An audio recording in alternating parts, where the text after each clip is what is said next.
2025 లేదా 26లో డిగ్రీ లేదా బీటెక్ చదివారా? సాఫ్ట్‌వేర్ జాబ్ కోసం ఎదురు చూస్తున్నారా? అయితే కోడ్ జ్ఞాన్ 100 డేస్ కోర్సులో చేరండి, జాబ్ సాధించండి. సో కోజ్ఞాని ఎలా అప్రోచ్ అయ్యారు? మా మమ్మీ వాళ్ళు అప్రోచ్ అయ్యాను. మా మమ్మీ రీల్స్ షేర్ చేస్తుంటారు. సో బీటెక్ ముందు కొంచెం ఆఫ్ నాలెడ్జ్ ఉండేది. So after BTech time waste చేయకుండా ఎగ్జామ్స్ అయ్యోగానే జాయిన్ అవ్వాలని ఉండే. సో చాలా రీసెర్చ్ చేసిన తర్వాత ఇది ఎఫర్టబుల్ అనిపించింది, అందుకే జాయిన్ అయినాను. ఓకే, అఫోర్డబుల్ అంటే ప్రైస్ విషయం. ప్రైస్ అండ్ వేరే కంపేర్ చేస్తే, వేరే ఇన్స్టిట్యూట్స్తో కంపేర్ చేస్తే ఇక్కడ లిమిటెడ్ స్టూడెంట్స్ ఉంటారు, 50 మెంబర్స్ వరకు. సో అందరితో ఇంటరాక్ట్ అయ్యే ఛాన్సెస్ కూడా ఎక్కువ ఉన్నాయి. సో అందుకని జాయిన్ అయ్యాను. సో జాయిన్ అయిన తర్వాత మీ ఎక్స్పీరియన్స్ ఎలా ఉంది? It's good. అంటే ఎలా అంటే ఎక్స్ప్లెయిన్ చేసిన తర్వాత హ్యాండ్స్ ఆన్ ఎక్స్పీరియన్స్ నేర్పిస్తున్నారు.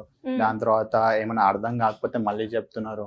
అండ్ మన రిజల్ట్స్ కూడా పేరెంట్స్ కూడా వెళ్తున్నాయి. అన్నీ ఫోకస్డ్గా చదువుకోవడం చాలా ఇదే. సో అన్ని రకాలుగా బాగుంది. Yep. అండ్ ఎగ్జామ్స్ ఎలా జరుగుతున్నాయండి? మీకు ప్రతి వీక్ ఉంటుందా, కండక్ట్ చేస్తున్నారా? డైలీ ఎగ్జామ్స్ ఉంటాయి, వీక్లీ ఎగ్జామ్స్ ఉంటాయి. డైలీ అంటే ఏదైతే టాపిక్ ఎక్స్ప్లెయిన్ చేస్తున్నారో అది డైలీ ఎగ్జామ్ బేస్డ్ అవుతుంది.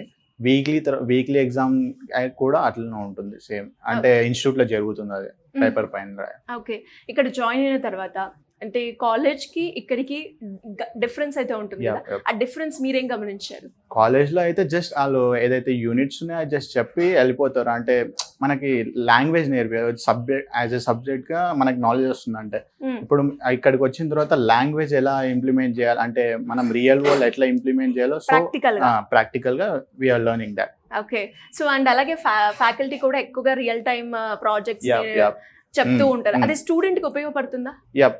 ఎట్లా అంటే ఇప్పుడు మనం డైలీ క్లాస్ వింటున్నాం, విన్న తర్వాత చాలా నేర్చుకుంటున్నాం. అంటే నేర్చుకున్న తర్వాత ఇంటికి వెళ్ళి ప్రాక్టీస్ చేస్తున్నాం. యాజ్ వెల్ యాజ్ ఏమవుతుందంటే బిఫోర్ క్లాసెస్ మెంటర్స్ ఉన్నారు చాలా మంది. సో వాళ్ళు ఎక్స్ప్లెయిన్ చేస్తారు అనమాట. ఓకే, సపోర్ట్ ఉందా వాళ్ళ దగ్గర? డెఫినెట్లీ.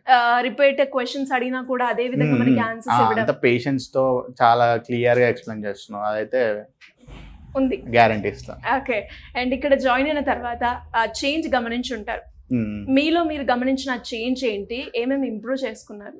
సో డైలీ ఇంప్రూవ్ చేసుకోవాలని ఉంటుంది. సో డైలీ ఇంప్రూవ్ అవుతూనే ఉన్నాను. ఓకే, అంటే ఈ పారామీటర్లో నాకు కొంచెం నా స్కిల్ ఇంప్రూవ్ అయింది ఒక పర్సెంటేజ్ పరంగా అన్న ఏమన్నా ఉందా? అంటే ఇప్పుడు కాలేజ్లో అయితే మనకి అది okay, subject only theoretical knowledge తెలుస్తుంది. ఇక్కడికి వచ్చినాక ఎట్లా వర్క్ చేయాలి, ఎట్లా హ్యాండ్స్ ఆన్ ఎక్స్పీరియన్స్ గెయిన్ చేయాలి, అంత ఐడియా వచ్చేసి. సూపర్. ఇంకెవరికైనా కూడా కోజ్ఞాన్ రిఫర్ చేస్తారా మీరు? చేస్తాను. టూ రీజన్స్ చెప్పండి. అంటే సో అంటే వేరే ఇన్స్టిట్యూట్ కంపేర్ చేస్తే ఎక్కువ ఇంటరాక్ట్ అవ్వరు, చాలా మెంబర్స్ ఉంటారు. సో ఇక్కడ లిమిటెడ్ మెంబర్స్ ఉంటారు, అందరితో ఇంటరాక్ట్ అయ్యే ఛాన్సెస్ ఉన్నాయి. సో అండ్ అలాగే ఎక్స్ప్లెనేషన్ అండ్ స్టార్టింగ్ నుంచి ఎండింగ్ వరకు పర్ఫెక్ట్ చెప్తున్నారు. సో అట్లా ప్రిఫరబుల్.